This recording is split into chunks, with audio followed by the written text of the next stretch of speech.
All right, so your glutes jacked, probably a micro strain, something like that. If there's acute trauma while you were lifting, it's usually not going to be psoas because psoas is more of a straw that broke the camel's back scenario. So here is what I suggest. Definitely get yourself a timer, okay? First and foremost, because we tend to, with whatever implement we're using, go ha ha ha ha ha and done. Great, I did my mobility work, but the tissues don't work like our brain, right? There is a biological response that we have to hit via time under tension. So that magic number is 2 minutes. If you're an alpha level athlete, and I'm probably talking to you, it's going to be 3 minutes. So you're just going to explore, find any hot spots that are speaking to you, and then you're just going to hang out. Now you can hang out here using your body weight, or there's several different ways you can do this. Or you can scrub, or you can tack, and then move, articulate, if you will, the bone of the joint around the body, right? So we're moving body around the joint, joint around the body, and then we're just sitting. Now, second part of this, we've added heat to the work site. Then we need to lengthen it out, right? So what I would suggest, starting with low-hanging fruit on this mobility tree, is going to be a pigeon pose. You can do this several ways, but the easiest way to do it is, hooray, we're tabletop, we come to a plank, we draw our knee up and under, our shin up and under, and I like to start with about a 45-degree angle, and then what I'm going to do is I'm going to sit straight back with the blades of my pelvis pointing straight down. We don't want anything like this. Turn around so you can see me better.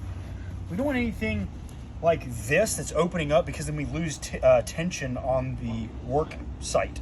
So turning back around so you can see where we're working, we're driving down and back, but then what I'll do is, you'll notice I'm going to swing my hip out and push towards the camera, towards the viewer, I guess. And what I'm doing is I'm keeping downward tension while swinging my hip out.